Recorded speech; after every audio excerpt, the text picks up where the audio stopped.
Hello hall. இந்த Easter ஹாலிடேஸ்லாம் நாங்கள் வந்து ஒரு ட்ரிப் போயிருந்தோம். ஸோ அதோட ஒரு மினி விலாக் தான் இது.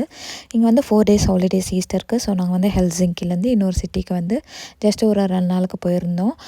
ஸோ இது வந்து ஹெல்சிங்கி சென்ட்ரல் ஸ்டேஷன்லேருந்து ட்ரெயினில் தான் போயிருந்தோம். இது வந்து விஆர் ட்ரெயின்ஸுன்னு சொல்லுவாங்க. அதான் வந்து சிட்டியை விட்டு சிட்டி கனெக்ட் பண்ணுற ட்ரெயின். இந்த ட்ரெயின் வந்து ரொம்ப பெருசாக ஸ்பேஷியஸாக நல்லாயிருக்கும். எல்லாமே இருக்குது. ட்ரெயின்குள்ளே வந்து ரெஸ்டாரண்ட் இருக்குது, அதுக்கப்புறம் கிட்ஸுக்கு ப்ளே ஏரியா இருக்குது. இன்னும் லாங் டிஸ்டன்ஸ் போல் ட்ரெயின்லலாம் செப்பரேட் ரூம்ஸ் மாதிரி கொடுத்துருப்பாங்க. உங்களுக்கு தனி ரூமு, பெட்டு மாதிரி. ஸோ இந்த ட்ரெயின் வந்து ரொம்ப நல்லாயிருக்கும், ரொம்ப கன்வீனியண்ட்டாக இருக்கும் லாங் ஜர்னி போயிட்டு வரதுக்கு கூட. ஸோ உள்ளே போனோன்னே இப்படி தான் இருக்கும். லக்கேஜஸ்லாம் வைக்கிறதுக்கு அந்த மாதிரி பெரிய இடம் மாதிரி கொடுத்துருக்காங்க. அப்படியே உள்ளே வந்திங்கன்னா ஸ்டாலர்ஸ்லாம் இங்கே விட்டுக்கலாம்.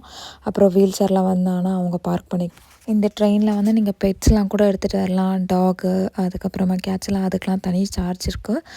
சைக்கிள்ஸ் கூட கொண்டு வரலாம். அதுக்கு இடமும் இருக்குது. இதை வந்து டாய்லெட்டு அதுவே எவ்வளோ பெருசாக இருக்குது பாருங்கள், ஸ்பேஷியஸாக. அப்படியே மேலே வந்தோன்னா அதான் கிட்ஸ் ப்ளே ஏரியா. தனியாக ஒரு ஷெல்ஃப் வந்து புக்ஸுக்காக கொடுத்துருக்காங்க. அப்புறம் ஒரு குட்டி சோஃபா, அங்கே ஒரு குட்டி டாய் செட்டப் இருக்கும். அப்புறமா வந்து இந்த ஸ்லைட்ஸ் மாதிரி கொடுத்துருக்குறாங்க. அந்த சின்ன ஏரியாவில் என்னென்ன பண்ண முடியும் அதெல்லாம் கொடுத்துருக்காங்க. ரொம்ப நல்லாயிருக்கும். நேராக வந்த உடனே விளையாட ஆரம்பிச்சிட்டா அவளுக்கு ரொம்ப பிடிக்கும் இந்த ட்ரெயினில் வரத்துக்கு. ஸோ ட்ரெயின் கிளம்பிடுச்சு. நாங்கள் ஹெல்சிங்கிலேருந்து கிளம்புறோம். தேங்க்ஸ் ஃபார் வாட்சிங். பாய்.